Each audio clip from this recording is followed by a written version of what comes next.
திருச்சி திருவரங்கத்தில் அறநிலையத்துறை அமைச்சர் ரமேஷ் செய்தியாளர்களை சந்தித்து வருகிறார். அந்த நேரலை காட்சிகளை பார்க்கலாம். திறக்கப்பட்டிருக்கிறது. இந்த பாதை பொதுமக்களின் பயன்பாட்டிற்காக மீண்டும் திறக்கப்பட்டிருக்கிறது என்பதை மிக மகிழ்ச்சியோடு தெரிவிச்சுக்கிறோம்.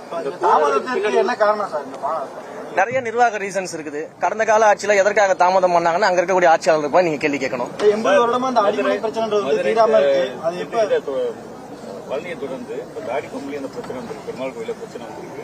அதுல சம்பந்தப்பட்டவங்க எல்லாமே நீதித்துறையில இருக்கவங்க வழக்கறிஞர்கள் தான் இருக்காங்க. அது எப்படி நீங்க அதாவது இப்போது நீங்க பார்க்கக்கூடிய இந்த நிலம் தொடர்பான பிரச்சனைகள் அனைத்தும் பெரும்பாலானவை பாத்தீங்கன்னா ஒரு அறக்கட்டளைக்கு சொந்தமான நிலங்கள் அல்லது அந்த அறக்கட்டளை நிர்வகிக்கக்கூடிய நபர்களுடைய பெயர்கள் இருக்கக்கூடிய நிலங்கள்.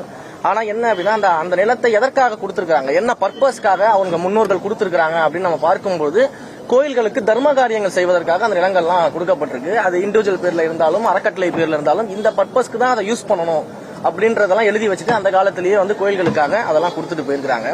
நிறைய இடங்கள்ல என்ன பண்றாங்கன்னா இந்த பர்பஸை மறைச்சிட்டு சில நீதிமன்ற வழக்குகள் ஆர்டர்ஸ் மூலமாகவும் இல்ல மற்ற சில நிர்வாக ரீதியிலான சில விஷயங்கள் மூலம் என்ன பண்றாங்கன்னா இந்த பர்பஸை மறைச்சிட்டு அறநிலைத்துறையின் கவனத்திற்கு வராம இது போன்ற பத்திரப்பதிவுகள் நடக்குது அப்படிங்கறது தான் நீங்க சொல்லக்கூடிய இந்த ஒவ்வொரு விஷயங்களும்.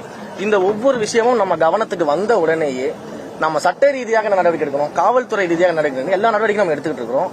ஒரு காலமும் இது போன்ற கோயில் சொத்துக்களாக இருந்தாலும் இல்ல கோயிலுக்கு தர்ம காரியங்கள் செய்வதற்காக கொடுக்கப்பட்ட அறக்கட்டளையின் சொத்துக்களாக இருந்தாலும் அது அந்த பர்பஸ்க்கு நிச்சயமாக இருக்கும். அதை ஒரு இடத்திலும் இந்து சமய அறநிலையத்துறை கைவிடாது. அதுதான் சார் சொல்றேன். எப்படி பழனியில ஒரு ரெஃப்யூசல் ஸ்லிப்பை வச்சு கோர்ட்டுக்கு போயிட்டு ஒரு ஆர்டரை வாங்கிட்டு அந்த இடத்த பத்திரப்பதிவு செஞ்சாங்களோ அந்த மாதிரியான விஷயங்கள் தான் இங்க நடந்துகிட்டு இருக்குது. ஈவன் இந்த பழனி விவகாரத்திலுமே மாண்புமை உயர்நீதிமன்ற மதுரை கிளையில விசாரணைக்கு வரும்போது அங்க இருக்கக்கூடிய மாண்புமை நீதிபதி அவர்கள் தன்னுடைய அந்த இதில் ஜட்ஜ்மெண்ட்லேயே சொல்லியிருக்கிறாரு. ஏற்கனவே இந்த கும்பல் தனி நீதிபதியினுடைய அந்த வழக்குல நீதிபதியும் நீதிமன்றத்தையும் ஏமாற்றி இது போன்ற ஒரு ஆர்டர்ஸை பெற்றிருக்காங்கன்றத நீதிபதியே மென்ஷன் பண்றாரு. அப்ப இப்படிப்பட்ட இடங்கள்ல அந்த கேஸ் நம்ம கவனத்திற்கு வந்த உடனே நம்ம உடனடியாக நடவடிக்கை எடுக்கிறோம். கோர்ட்ல நம்ம அப்பீல் போகிறோம், போலீஸ் ஸ்டேஷன்ல கம்ப்ளைண்ட்ஸ் கொடுக்கிறோம், எல்லாமே பண்றோம். இன்னைக்கு அந்த பழனி நம்ம ரிட்ரைவ் பண்ணிட்டோம். அந்த மாதிரி நம்ம கவனத்துக்கு வந்த உடனே நடவடிக்கை எடுக்கணும். நடவடிக்கை எடுக்காம இருக்கிறது தான் தப்பு. கடந்த கால ஆட்சியில மதுரை மீனாட்சி அம்மன் கோவில்ல இதே போல ஒரு அறக்கட்டளைக்கு சொந்தமான நிலம் பாத்தீங்கன்னா தனிநபர்களுக்கு பவர் மாற்றம் செய்யப்பட்டது. பல்வேறு இடங்கள்ல பவர் மாற்றம் செய்வதற்கான முயற்சி, பத்திரப்பதிவு செய்வதற்கான முயற்சி நடந்துச்சு. அப்படின்றது நம்ம கவனத்துக்கு வந்த உடனேயே 5 வருடங்களாக கடந்த ஆட்சியில அந்த கேஸ் மீது எந்த நடவடிக்கையும் எடுக்கல. காவல்துறை புகார் மீது எந்த நடவடிக்கையும் எடுக்கல. ஆனா இன்றைக்கு நாம ஆட்சிக்கு வந்த உடனே என்னுடைய கவனத்திற்கு வந்த உடனேயே கடந்த 10 நாட்களுக்கு முன்பாக அந்த மதுரை மீனாட்சி அம்மன் கோயில் விவகாரத்தில் யாரெல்லாம் விற்றவர்கள் வாங்கியவர்கள் இருக்காங்களோ அத்தனை பேர் மேலையும் காவல்துறை நடவடிக்கை எடுக்கணும் கம்ப்ளைண்ட் கொடுத்து உடனடியாக 19 பேர் மீது எஃப்ஐஆர் போடப்பட்டுச்சு. அந்த 19 பேர் மீதும் நடவடிக்கை எடுக்கப்பட்டிருக்கு. இன்று கைது நடவடிக்கை இருக்கிறது. மதுரையில கைது பண்ணியிருக்கிறாங்க. விசாரணை நடந்து கொண்டிருக்கிறது. அப்ப நம்முடைய ஆட்சியை பொறுத்த வரைக்கும் இது போல தவறுகள் நடக்கிறது நம்ம கவனத்துக்கு வந்த உடனே அவங்க நடவடிக்கை எடுக்கிறோம். நடவடிக்கை எடுக்காம இருந்தா நீங்க சொல்றது நியாயம். நடவடிக்கை நம்ம எடுத்துட்டு இருக்கோம் இல்லையா? கடந்த 5 வருஷம் ஏன் நடவடிக்கை எடுக்காம என்ன பண்ணிட்டு இருந்தாங்க? கடந்த ஆட்சியாளர்கள் தூங்கிட்டு இருந்தாங்களா? கோயிலை காப்பாத்துறோம், கோயிலை நாங்க தான் மீட்டுறோம், நாங்க தான் கோயிலை காக்க வந்தவர்கள், நாங்க தான் கோயில் நிலங்களை மீட்க வந்தவர்கள் பேசினாங்களா? கடந்த 5 வருஷத்துல ஏன் இந்த மதுரை மீனாட்சி அம்மன் கோயில் வழக்குல என்ன பண்ணிட்டு இருந்தாங்க? தூங்கிட்டு இருந்தாங்களா? ஏன் நடவடிக்கை எடுக்கல? ஏன் கைது பண்ணல? இப்ப நாங்க வந்தோம் எப்படி கைது பண்ணோம்? அப்ப நடவடிக்கை தான் முக்கியம். கோயில் சொத்துக்களை மீட்பதிலும் அறக்கட்டளை சொத்துக்கள் எந்த பர்பஸ்க்காக கொடுக்கப்பட்டுச்சோ அந்த பர்பஸை நிறைவேற்றுவதிலும் இந்து சமய அறநிலையத்துறை மிக தீவிரமாக கண்ணாக இருக்கிறது.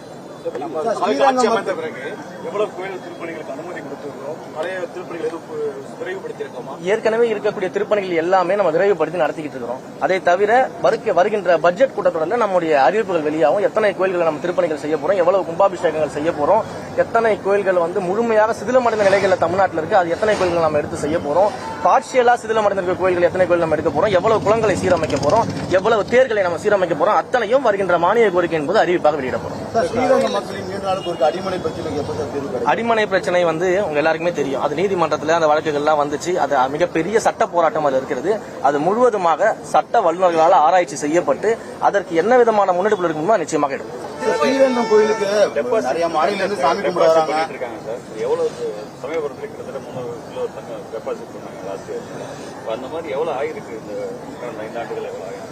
அந்த டேட்டாஸ் எல்லாம் நான் உங்களுக்கு எடுத்து கொடுக்குறேன். அதெல்லாம் நீங்க டேட்டாஸ் இருந்தா நான் அதை நீங்க முன் தரவுகள்லாம் நான் வாங்கிட்டு உங்களுக்கு நான் அதை கொடுக்குறேன். கோயிலுக்கு சாமி கும்பிட வரக்கூடிய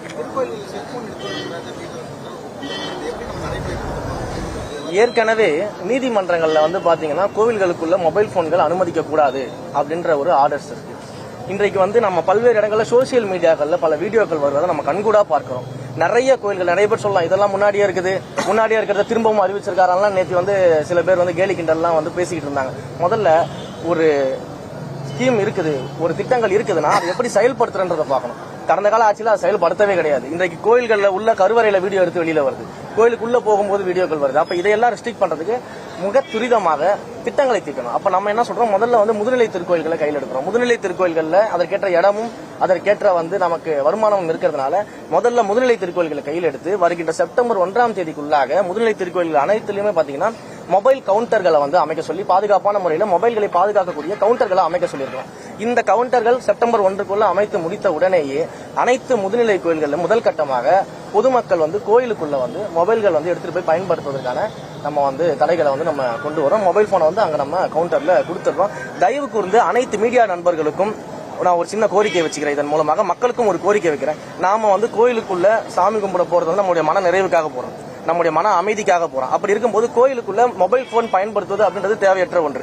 கோயிலுக்குள்ள வந்து மொபைல் போன்களை பயன்படுத்துவது, போட்டோ எடுப்பது, வீடியோ எடுப்பது தேவையற்ற ஒன்று. நம்ம இறைவனை தரிசிக்க போறோம். அப்ப நம்முடைய எண்ணங்கள் எல்லாம் இறைவன் மேல இருக்கணும். நம்ம எந்த அமைதிக்காக வந்தோம், என்ன பிரார்த்தனைக்காக வந்தோமோ அதன் மேல நம்முடைய கவனம் இருந்தா மிகச் சிறப்பாக இருக்கின்றது. அதே போல பத்திரிகையாளர்களுக்கும் மீடியா நண்பர்களுக்கும் இதன் வாயிலாக ஒரு சின்ன ரிக்வெஸ்ட் வச்சுக்கிறேன். நீங்க எல்லாம் நினைச்சீங்கன்னா இந்த பெரிய பெரிய செலிபிரிட்டிஸ் வரும்பொழுது இல்ல முன்னாள் அமைச்சர்கள் இன்னாள் அமைச்சர்கள்லாம் வரும்பொழுது கோவில் அந்த வளாகத்திற்கு வெளியே நீங்க எவ்வளவு வேணா பேட்டி எடுக்கலாம், வீடியோ எடுக்கலாம், எல்லாமே பண்ணலாம். கோவிலுக்குள்ளேயே போய் அவங்க செல்வதெல்லாம் வீடியோ எடுக்க வேண்டிய அவசியம் கிடையாது.